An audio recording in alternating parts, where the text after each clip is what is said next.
Hey there, Maureen here, founder of the Mindsight Academy, neuro coach to executives, leaders, entrepreneurs, and a neuro leadership trainer using insights from neuroscience to help you deliver results by learning to work smarter, be in control of your brain, manage yours and others' emotions, change behaviors, flourish, and exceed expectations. Welcome back to another episode of Lead to Excel podcast. I am so thrilled to be with you today because we have a special guest. But before we get into that, remember to subscribe to this podcast wherever you listen to it, because it will help other people find it and give them the opportunity to understand how they can rewire their own brain to enable them achieve their goals. So without wasting any more time, grab your cup of coffee or your drink or whatever that might be. Put your feet up and listen in. Today, my guest is Misty Giordano. I'm not actually going to say much about Misty now because I am absolutely excited that we have you with us today. And I know our guests are going to be so excited to really hear what you've got to say, Misty. So welcome, Misty, to Lead to Excel podcast. Thank you, Maureen. Thanks so much for having me. I know that I'm here in the US in Chicago. I appreciate the fact that this was able to work out and you invited me on, and I'm so grateful for you. Oh, I'm so pleased that I could get you. And when I met you at Elevate in a meeting, I was absolutely amazed that, the feedback you gave really struck with me. And I said, oh, I've got to speak to you. So I'm so pleased we're able to really catch up. And then here we are. Different time zones, but honestly, it's so good to have you. So let's start by you just telling us, who is Misty? What do you do? Who are you?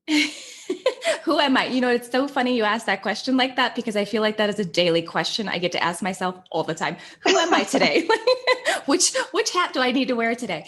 So I am actually a well-being specialist. So I basically do wellness trainings for the workplace, specifically around self-care and creating time for yourself, getting you back on your list through self-care constructs, not necessarily the practices. So my trainings are not about, what to eat and how to move and all these different things. It's more about giving yourself the time.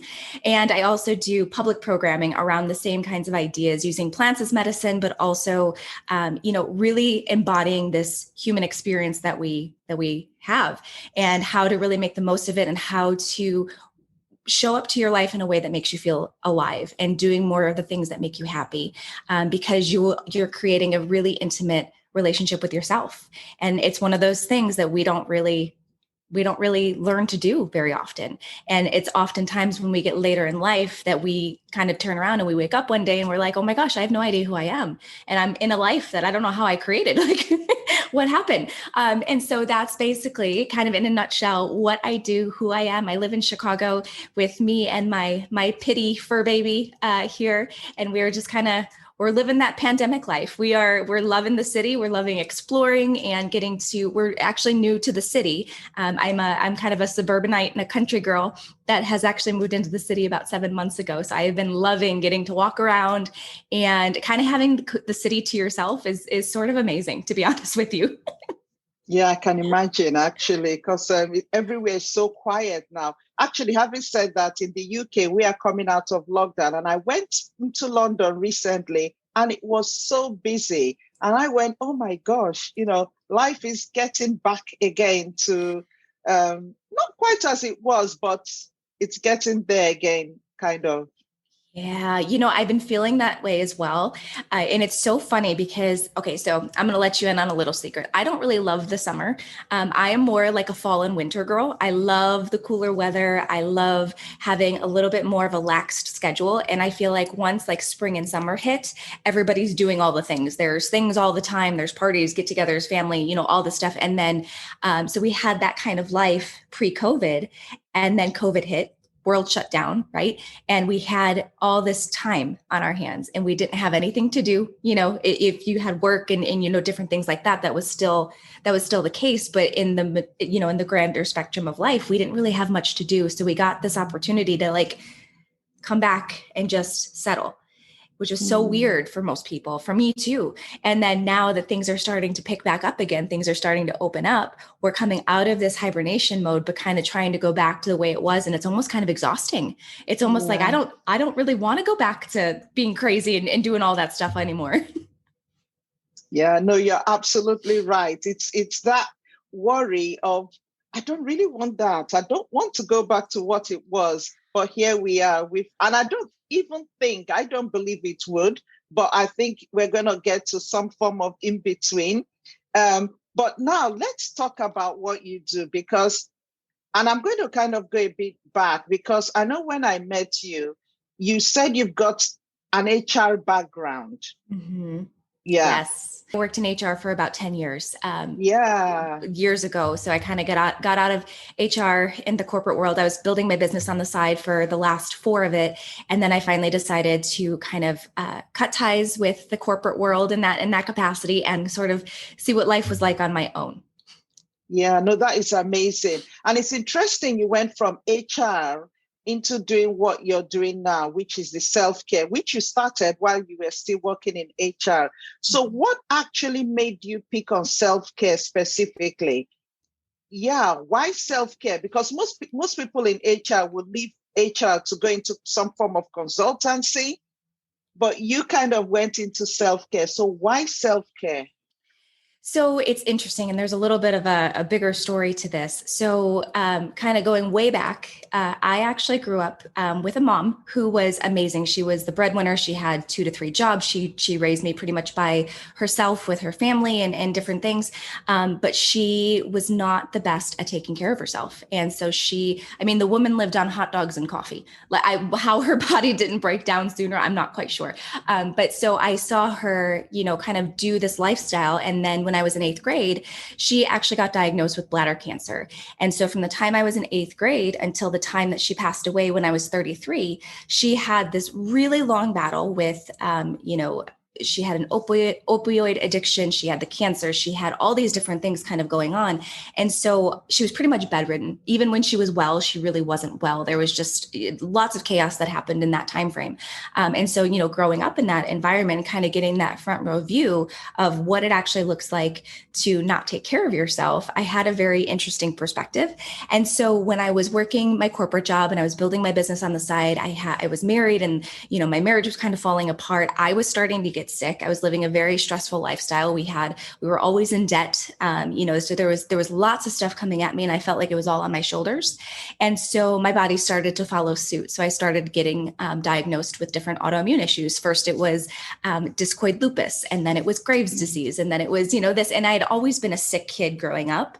So I always had, asthma, allergies, strep throat, all these different things, because, in the world that my mom grew up in and that she raised me in, it was kind of our very Western world. There's a magic pill to fix everything. And so, that's kind of how I grew up. And I didn't really realize there was another way until I started getting sick, and I was kind of forced with, kind of a crossroads. I either went down the road that I saw my mom go down, which I knew I didn't want to be, I love my mother, but I did not want my life to end up the way that she was. Or I could do kind of something a little bit off the cuff and go the path less traveled and see what was, what was kind of down this path. And luckily at that point in my career, in my life, I got introduced to, of all things, essential oils. And I started learning about plants and using them to support your body, which opened me up to talking with health coaches. And then that opened me up to going to health coaching school to learn about food as medicine and lifestyle and all these different things, which opened me up to, energy healing and shamanism and all these different really wonderful healing modalities, energetic and otherwise, that really just help to support the body. And for a long time, I was doing integrative medicine with everything that I was doing. So I was doing the best of, Western and Eastern together to kind of help heal my body. And it's, I'm sitting here on the other end, not being on medication and not, being in a really good place of remission with my autoimmune diseases. But it was a really long struggle, and it was a really long road. But, from the HR perspective, to get back to your question, is that, self-care and mental health and creating that intimate relationship with yourself in terms of just giving yourself the time to just be doesn't really exist in the workplace. I watched us bring in speakers and motivational speakers and doing these one and done trainings that were kind of just like, okay, we did this and that's great. And it wasn't that they weren't amazing. It was just, I looked at it and like, you just paid them an astronomical amount of money to do what? Like, what do we do? And there was no real impact. There was no real change. And then, through all of this, I realized there was such a pocket for me to kind of create a program, a series, workshops around everything that I used to sort of heal my own body, not as a fix-all, not as to treat, or diagnose or cure, but just as like an interesting perspective of like, hey, you actually have more control than what you think. And if we can go back to basics and stop worrying about self-care being a never-ending to-do list, about making sure you meditate and go to yoga and get your massage and get your nails done and, all the outside stuff, if we work more on the internal stuff, if we work more on our interior life and the relationship that we have with ourselves, that could actually unlock so many doors in terms of mental healing, physical, emotional, because it kind of all stems from what we're doing with ourselves day in and day out, not just on, a self-care Sunday, right? Yeah. There was this beautiful pocket where I was like, okay, you know what, this is really needed. It's really useful and it doesn't exist. And so, somebody's going to create it at some point. So why not it be me? Oh, wow. Oh, thanks so much for sharing that and really sharing about your mom, that journey. And what I find really fascinating, and I must really commend you, is the fact that you recognized that you had to make a decision. It's either you go down the same path or you do something different. And I think that's where a lot of people miss it. And or lack the awareness, because you see, a lot of what you saw is wired into you. So if you didn't actually realize at that point that, I have a choice. And there's something you said in your book, which I like. It says that we are the creators of ourselves. I think that's how you phrased it. We are the creators of our own life. That was it. And now that I've mentioned your book, I'm going to come back to it because you are an author of a book. And that's amazing. And you did say in that book, we are the creators of our own life. And I think that is just the key. The fact that realizing that you're not victims, because you could have easily have seen yourself as a victim of life, or this, I just accept the fact that this is the way things are because my mom went through it. So it's in my family, accepted. And the fact is that if you did, you would have been on that same path. But you made a choice. And I must really commend you for doing that and, for actually doing something about it, basically. So coming back to what I've just mentioned, your book, The Self-Care Survival Guide for Employers, which anyone can find on Amazon. So please go get this book. You really have to. The Self-Care Survival Guide for Employees, sorry. And that was another interesting thing. You did not, because normally, like you just mentioned, organizations bring in consultants or trainers to come and do this one-day training, and then they go. In fact, that's something else that we connected on. But the fact is that you have now gone for actually helping employees. And it comes back to that whole thing of we are the creators of our own life. So I want you to kind of elaborate a bit on that. Why employees? Why not employers? Why not leaders? Why not managers? Why have you gone for the people? Yes. Well, because, regardless where you are in a company, you're still an employee, right? You still have somebody to answer to. So literally when you say employees, it can be anybody in the organization. It doesn't have to be, the subordinates. It doesn't have to be, the CEO or their CFO. Everybody, in my perspective, everybody is an employee of the organization. And so we all have to kind of take these pieces and because nobody's life looks the same. My life looks completely different than yours, Maureen. So what works for me may not work for you. It might be an epic fail for you and vice versa. And so, when we do these trainings, a lot of times what happens is it kind of ends up being like a cookie cutter blanket idea.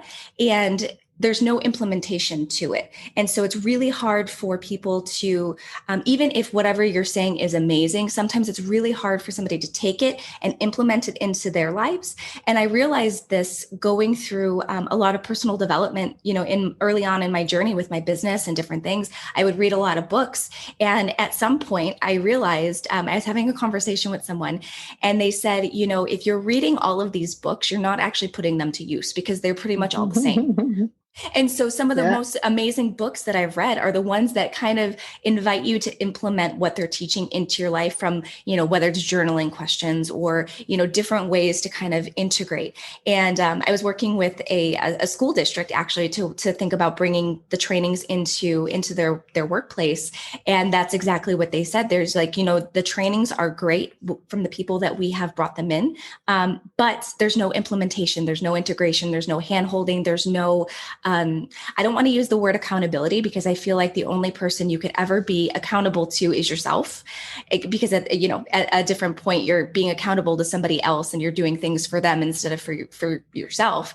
But there does need to be this element of implementation. And the grander spectrum of things too is that doing work like this actually helps with company morale and culture and creating community within your organization. Because if we are working on just being better humans, right? If we're working on our self-care and constructs and working through different things that we're dealing with on a daily basis, it creates a container to be able to see somebody for the human that they are versus your HR or your subordinate or your teammate or you're this or you're that, right? You get to connect on a different human level and sort of just be able to be a sense of support, even if it's just from a distance. And so it was there that I was like, this is a really great basis to be able to also train the hierarchy in the business, the C-suite on how to create this going forward. Like maybe you do have, a monthly or a bi-weekly powwow where it's literally just, it's not work. It's all about like, hey, how's life going? What's going on? And, and so where you can create that personal connection where it's not just, here's all the things that need to be done. Here you go. And you're more connecting on a human level. You're creating your emotional resilience and your, just that empathy and the connection. Oh, wow. Yeah, no, that's actually says a lot in terms of how you are the one that is responsible for what, your own yourself. You are the one that is responsible for how you actually start taking that care of yourself, what you do for yourself. And I'll come back to what you said originally in terms of employees, because that is so true. Everyone is an employee. And just coming to give a training that is a one size fits all doesn't work. And just giving training in terms of just delivering it and leaving people to then get on with it also doesn't work. In fact, that is why all the trainings that I do, there has to be an opportunity for people to implement it, make mistakes, ask questions related to themselves. And it brings us to what you said. It has to start from within, because information, when you give information, it's only information until it's then used to bring about some form of action that creates transformation. So coming back to how you help people with self-care, just talk us through what you actually do, and some of the modalities that you use for self-care to really help people understand that they actually are in control, that they can take that control back and not being reliant solely on the employees. In fact, there's something else you said that I really liked in your book. You said people tend to look to others to fix them, help them, serve them, or make them better. And I just love that, because it's true in terms of when you're working, you then expect somebody else to look after you, somebody else to tell you when you can take a break, somebody else to tell you when you should take a holiday, or somebody to tell you when you should leave work. In fact, one thing I would say is I've noticed how when a manager or leader works late. In fact, this is when we were even going into the office. In fact, it's even worse now that people are virtual, where you can, a lot of people now, it's kind of blurred because you can just stay on your computer till about 10 p.m. And people then feel that they're expected to do the same because their manager or leader is there, constantly. So they've got to keep checking emails through the day. And the fact is that it brings us back to this whole thing of you being responsible for your own self-care. So can you just talk on that? How do you help people? How do people get through that, especially in this current time where with virtual working, it can just go on indefinitely? Yes. So it's kind of funny, and I don't know how things are in Europe, but I know here in the US, self-care has become like a buzzword. It's just that popular new phrase. It's the new Instagram thing. It's all about, getting the massages and getting your nails done and going to the gym and, self-care Sunday and like all these different fluffy, I call them fluffy things. They're great things. Don't get me wrong. And they absolutely are all self-care. Self-care, the way I see it, is this huge umbrella, and there's so many different things underneath, that umbrella. For me, I always feel like, we're kind of slaves to doership. It's all about productivity. It's all about creating the to-do lists. It's all about, the model of how successful our day is by how much stuff we got done. Right. And so self-care in a lot of ways for a lot of people is another to-do list. It's to have good self-care. I need to do all of these things.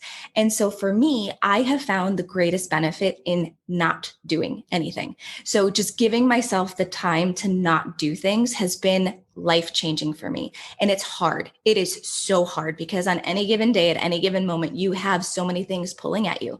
If you are a parent or you have an animal or you have a house or you have a job or you have the emails and you have all these things, there is an infinite number of things that are pulling at you at any one time. So the real work actually comes in creating the boundaries around that time for yourself and choosing that you need to be able to have that time for yourself so that you can show up in those roles as the mom, as the dad, as the employee, as the, the pet owner, the whatever roles you have in a different capacity, in a different headspace. Because when you don't, we tend to show up in those spaces, anxiety ridden, stressed, sleep deprived, and we're not having a really good experience or a really good energy exchange with those roles or who we get to be. So instead of working on the practices that you're giving yourself in that time, we just work on creating the construct. So literally just giving yourself the time. So, during the series in the workplace and beyond, a lot of what I work on is, creating a sacred space within your home, or, creating your morning and your evening routines, or taking an afternoon break, like a real one, infusing joy and play back into your life, getting back in touch with your inner child, like really loving your solitude time, not pandemic lockdown time, solitude time, like intentional solitude where you are intentionally doing things that make you happy. And it's just the relationship. You're building the relationship with yourself by just giving yourself the time to be, because, the bigger conversation that's not happening in a lot of places is that all this doership is really grinding on your nervous system, and it's making you stressed. And the tech time, oh my gosh, the amount of time that we have to spend in front of a computer or on a phone is ridiculous, and it's constantly grinding on our nervous systems, which is connected to every other system in our entire body. So we're in peril as a world, with our immune systems because of all the things that are happening, right? So if we can kind of look below the surface and go, okay, what of my daily habits are actually being a detriment to this? And we can kind of look at that and go, oh, but this is in my control. And I can put boundaries around how much time I'm on my phone or how much time I spend in front of the computer or in front of the TV. And I can choose to go outside. I can choose to leave my phone and just go for a walk. So there's all these different ideas of different ways. So it's more about just getting back to basics and giving yourself the time to do nothing. And it was interesting too, because it's, there's, as I mentioned before, there's all these different modalities that can help you can sort of help you be part of your self-care team. Because even though your life can change with one choice, right? I think there's a quote, a really beautiful quote, and I can't remember who exactly said it, but they said, a totally different life is only one choice away. And you think about every choice that you make is how you're creating your life to be. Of course, there's always outside circumstances that you don't choose that just kind of happen. But that's how you kind of choose what life you want to go into. Is if something's not working, you get to pause and say, okay, let's choose something different, and let's go in a different direction. It's not going to be easy because a lot of times we're in a habit, but we can make that choice to start working backwards and go a different path. And so what can be really helpful is, even though that is a lot of doing our own work and spending time with ourselves and giving ourselves the time, it's also being able to have like a self-care team. And it's people that are helping you do life or helping you process through emotions. There's nothing wrong with going into therapy, whether it be talk therapy or, energy healing or whatever works for you. There's lots of people that can help and kind of support in that way. And to something that you said about the book, about always waiting for somebody else to change us or fix us, I think we miss the part of doing our work. We miss the part of choosing and spending time with ourselves. And instead, we put all of our faith into somebody else to change the world that we live in, right? And or our circumstances or different things. And then we get angry when it doesn't happen. We see this happen all the time. And so, but we don't realize that we have so much responsibility over that. And it's just, that's the hard part. It's easy to rely on somebody else. It's hard to rely on ourselves. That is true. That is really true. Can you define what self-care means to you? Self-care to me is actually just intention. We think about, again, self-care being this list of different things, from massages to nails to meditating to yoga. But for me, self-care is literally anything that actually fuels you. So this could be how you wake up in the morning. It could be how you drink your coffee. It could be the time that you take. It can be the conversations that you have with your kids or your spouse or your friends or your family. It can be setting boundaries. It can be going to do something just because you want to. I like that. Anything that fuels you. Mm-hmm. Yeah, I like that, because it's so true in terms of when you really, in fact, when you really start from that perspective, what gives you joy? What makes you happy? That's it. And you brought it back to what I love so much. It's a choice. Mm-hmm. And you are the one that can make that choice. So when you focus on doing things that fuel you, you realize that you are the one, you've got the choice to do what you want to do, and not rely on other people giving you the permission to do it. It's taking that control back. And it brings us to what you said. We are the creators of our own lives. So we've got the choice, we've got the control, and we can do it. And it's true. There are things that are outside our control, that are external, that we can do, but there are things that we can, and it's focusing on those things that we can control that really makes the difference. And I like the way you made the distinction between, it's not just about going to have the massages, but again, if that's what fuels you, then fine. That's it. But I like, and you did talk a lot about time. And I really want you to really kind of go deeper into that, because that is the one thing a lot of people struggle with, making time for themselves, creating that space where they can take that time out to sometimes do nothing. And I think what I want you to talk about is getting people to realize that they can, and that it's okay, and that, actually in terms of work environment, because there's something else that you said in your book that I love, which is the fact that a lot of times we separate home self-care from self-care in the workplace. Because when it comes to being at home, a lot of times people are conscious or consciously do things, or do things intentionally. But when it comes to the work, a lot of times people don't. But the problem now is that people are now working from home. So it's gotten worse, whereby home is now work. So people then forget to really take that time out. So I'll let you just speak on that a bit. Yeah, no, I love that. So to kind of give an answer, sort of a broad answer to all of the things that you just talked about, is when we actually work to create the constructs in our life. So, like when we're doing a morning and evening routine, that isn't just a morning and evening routine when we're working or when we're off or when we're, home, or this is like constants in your life. That is a morning routine has been something that I've done for years and I will not miss it. I don't care where I am in the world. I will never miss doing some kind of morning routine where I fuel up for myself, because if I don't, my entire day is wonky. It doesn't feel right. I feel like I'm off. I'm dizzy. Like it's just so strange. And so for me, it's so important to do it that I don't ever want to not do it. And so when we look at all of these things and we're creating these times for ourselves, it's not necessarily to, go big or go home and do all of these self-care constructs at once. It's kind of more about like, okay, what do I need? Like what would make the biggest difference for me right now? And choosing that thing and making it consistent. And then when it's consistent, where you don't even have to think about it, you just do it, then we can add something else in. I think a lot of what we do, especially when it comes to time, is that we feel like we have to completely overhaul our entire schedule and we have to, make this entire new, really amazing self-care routine.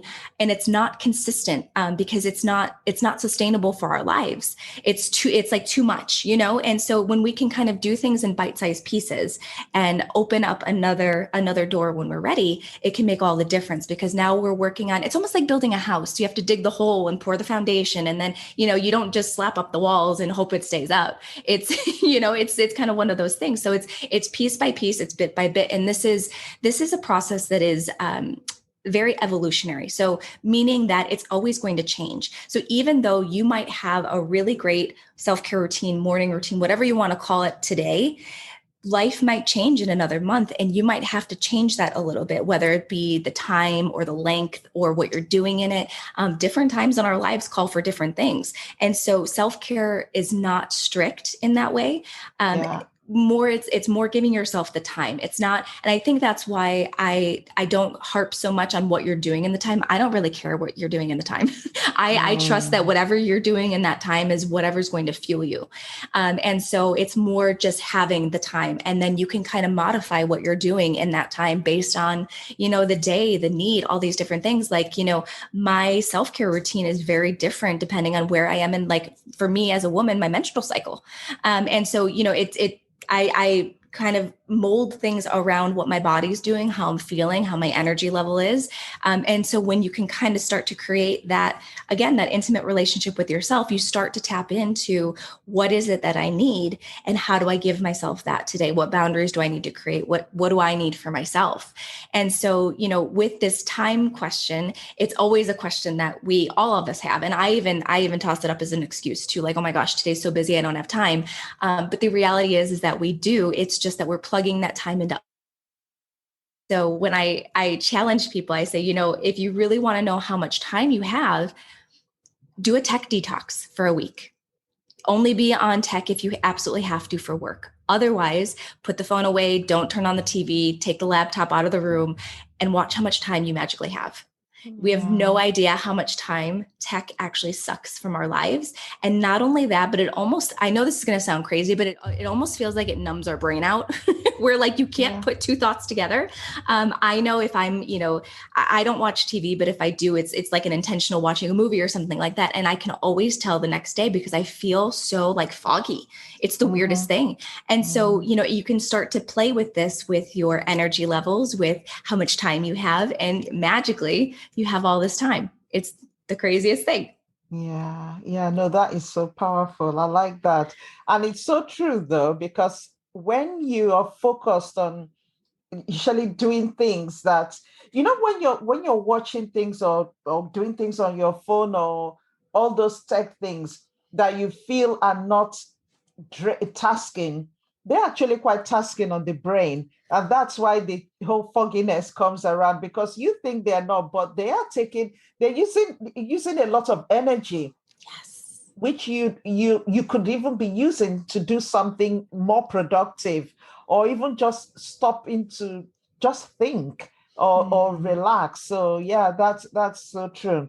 Yeah. And it's interesting too with the nervous system too, just kind of going back to that is it's not even just the light exchange, but it's also the information exchange, what we're absorbing and what we're hearing. And, that can kind of trigger all kinds of different emotions and different, comparison. And, we see the pictures on Instagram. I think we've all been there where we see something on social media and it triggers a reaction, whether it's anger or fear or jealousy or whatever. And all of a sudden your great day has just gone down the toilet.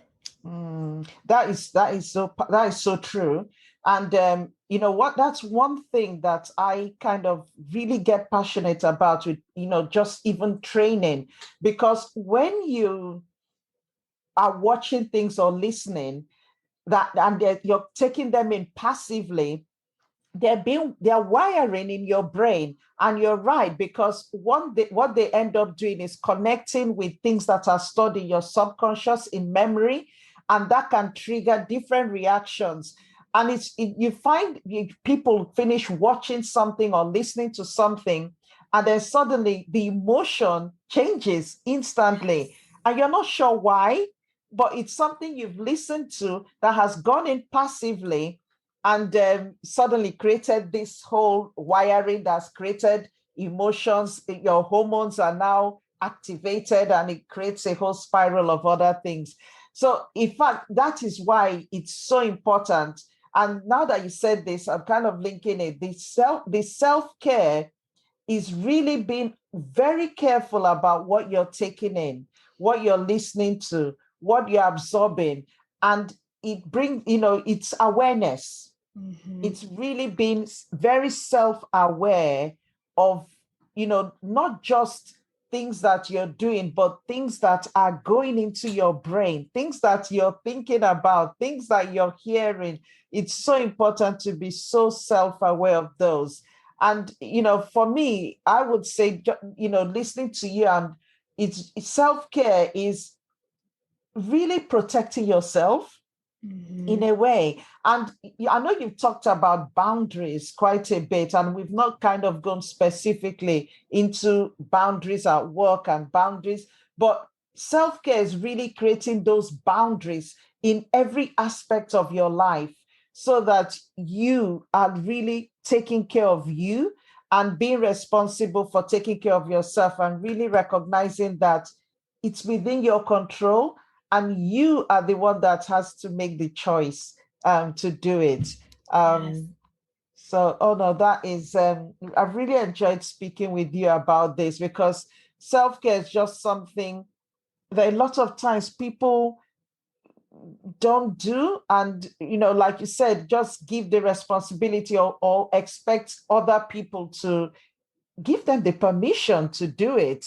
Um, so in terms of your routine, just give us a tip about what it looks like. So what does your morning routine look like? What does your evening routine look like? Just a tip, an overall example of what that is.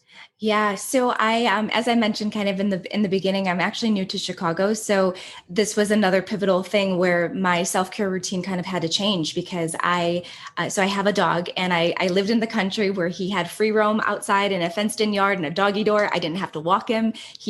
So my whole routine kind of got messed up a little bit, because now I have a dog who has to go out all the time and go for walks and different things, which is great because it actually gets me out into the city and walking around and different things.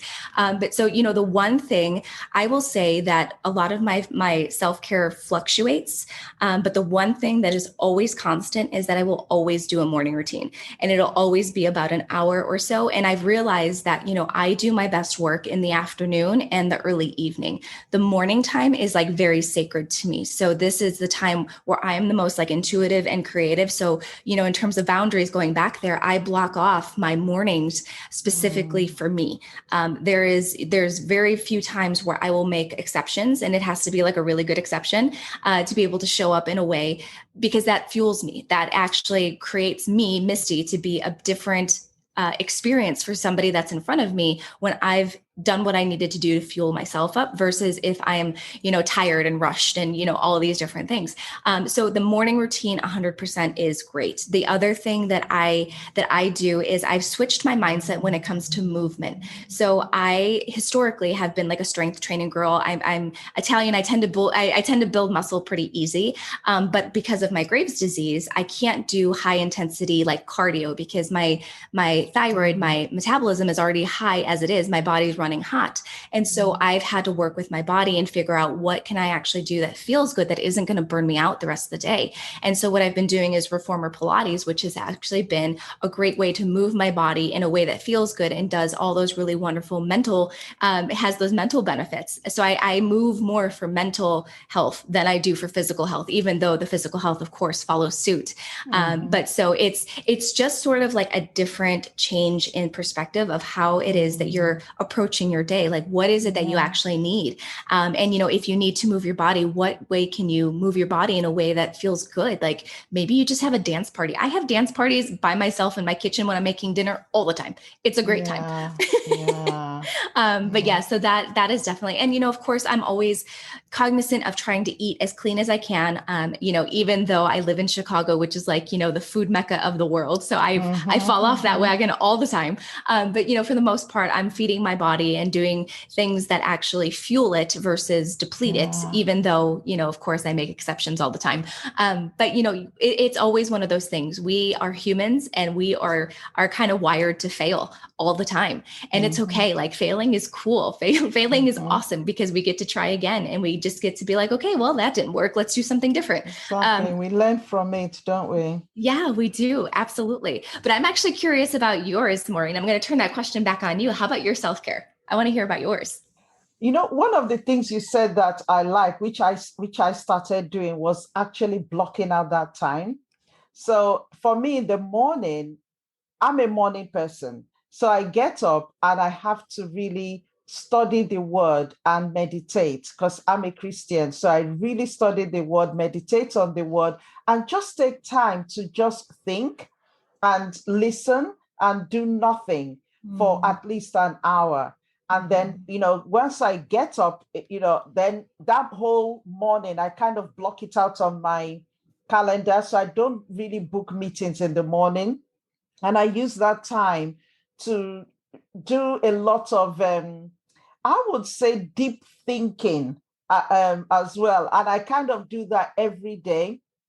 Exercise, that's where I put in my exercise. I'm not great at exercising, but I've been better during the pandemic of at least doing some form of exercise before I start my day, or moving or walking or getting on the exercise bike or doing something. But I've realized now that if I don't do it, the rest of the day kind of goes floppy, which is really interesting. But again, I can understand why that happens, because once you get into a routine, your brain is wired for that routine. But when you don't do it, it's reminding you basically because something isn't working, which is why it's good to really push through when you're starting a new process or new routine. It's keep going till it becomes effortless, because that is where the wiring really occurs. And then it becomes, that's how you can build the consistency. But it's so easy to start and stop. But the key is to just keep going till you feel uncomfortable not doing it. Yes. And I think I'm glad I've managed to get to that point with exercises as well. And you're right, even eating well, I've really made sure that I do that really. I would say in the last year, I've been really good at watching what I eat, so that it becomes more of a lifestyle as opposed to dieting, consistently off and on.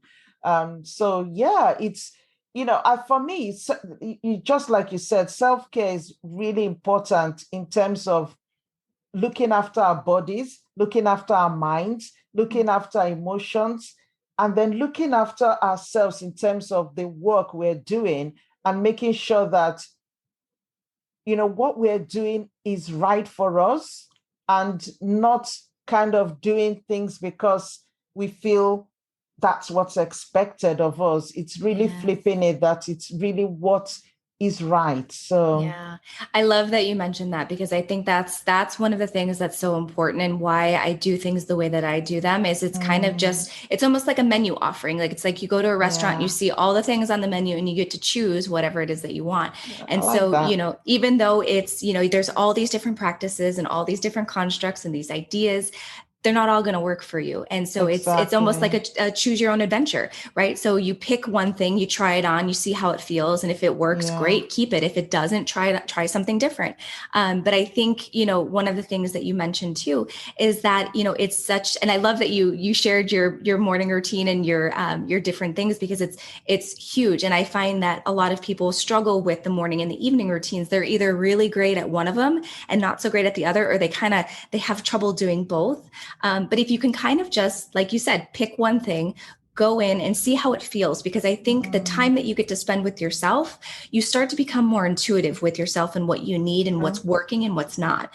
And I think that is the power in self-care, is that you become more aware of how you feel and what you think and what's right for you and what's wrong with for you. The interesting thing that, and I know you mentioned this a little bit ago, but the interesting thing that I'll mention also is that, we've talked a lot about how self-care is all nourishing and fueling and all these really wonderful things. And it is, but you also run up against like those shadow parts of you, the pieces where there's like hidden anger, there's grief, there's loss, there's just frustration. There's all these different Mhm. things. But my friend Tara, who actually is a really powerful energy healer, she's helped me in so many different ways. One of the things that she talks about is how that piece of it, when you run up against something that feels icky, it's an invitation to do something different. It's not Yeah. something to suppress. It's almost like another awareness of like, hey, hi, this isn't working and we need to figure out a different way to do this. And so if you look at that as an invitation to have a different inspired action versus something that's just going to make you fester, it can be completely different, because that I think that is probably one of the things that keeps people from doing their own self-care and being more on top of things, is the fact that they do run up against these feelings and these thoughts and all these things, and it kind of scares them away, and like, oh, if I just don't do the self-care, I don't have to deal with any of this. But real Mm. self-care is dealing with both. It's dealing with what you're feeling and kind of all of those deeper layers, because they're going to come up. They will come up. And yeah, I like what your friend says because it's true. They will come up, and the key is to actually now realize that okay, and you can deal with it different ways.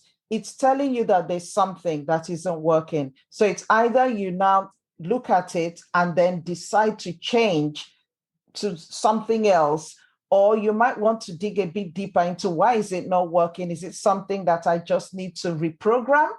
Is it something I need to, because it might just be a narrative that you've created that just needs to change about something, or something that has happened that you're still holding on to that you probably just need to let go. But it's I like the way you said it. Don't run away from it. It's a kind of, or rather, don't suppress it.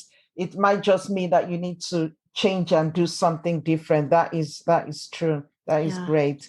Wow, we have gone on and on, and the way I'm looking at it, we could just go on for another hour, but we do need to stop, unfortunately. But it's really been great having you on. And Thank you so much, Maureen. This was a yeah, wonderful conversation. I loved it so much. And I appreciate you so much for inviting me on, and all your wonderful wisdom. Your listeners are amazing, getting to have you all the time. oh no, it's really a pleasure. Thank you so much. It's really great. So now that we've come to the end, can you just give our listeners something that to take away relating to self-care? One last tip, one last word of wisdom, something to hold on to. Yes. So I feel like this would be just to take an actual break every day. One break Mm, where you leave your phone and you go outside, you take a walk, you lay in the grass, depending on where you're at. You do something that is going to fuel you, even if that something takes 5 minutes. time is of the essence. Sometimes we don't have, sometimes we only have little pockets of time, but if we can actually just maximize the minutes that we do have, it can make all the difference in the world. It can kind of help recalibrate you and everything too. So that would be my one thing, is to every single day, weekends, weekdays, work, not work, whatever it is, make sure that you take a break by yourself. And so you get to start spending some time with you. Yeah, I love that. And block that time out and, block it out and do it. And there's something you said before we finish, which I need to really emphasize, is the fact that you can adapt, you can change. It's not fixed. So if you start something and you find that you need to change it or adjust it or change the timing, do it. But start by what Missy said, block it out and start and just do something. And then you might need to adjust it, but just be consistent. Thank you so very much. Thank you, Lots of Maureen. nuggets you've given us. So how can people find you? Where can they find you? Your website or LinkedIn, or where can they find you? Yes. So you can actually find my website by www.loveyourlifewithmisty.com. And from there is the self-care in the workplace offerings. There is my 10-week How to Human experience that we are actually launching in June. That is actually the souped up version of the workplace trainings, coming to you virtual with a bunch of bonus facilitators, with bonus workshops and different things around healing modalities. It's going to be a really fun time. You can always get the Self-Care Survival Guide for Employees on Amazon. That is wonderful. You can connect with me on LinkedIn. All of my social media channels are Love Your Life with Misty. I would love to hear from you. You can also sign up for my newsletter and get a free chapter of the book. And so if you do that, that's actually on my website. If you go back to the website and sign up for the biweekly Self-Care Apothecary newsletter, you'll get that as well in your inbox. And so I would love to connect with you. Oh, thank you so much. And I'm going to put all the details in the description. So if you need any, just look in the description and you'll find them there. Thank you again, Misty. It's really been a pleasure having you. Thank you. It was all mine. Thank you, Maureen. Okay, 3 things before we finish today. Have you subscribed to this podcast? If you haven't, make sure you click that subscribe button wherever you listen to this podcast, because once you subscribe, you will not miss an episode. And as usual, if you have a topic you would love me to speak about or bring a guest on, do let me know by leaving a review. Finally, do have a fantastic week. And remember that you are limitless. So I look forward to seeing you in our next episode. Bye for now.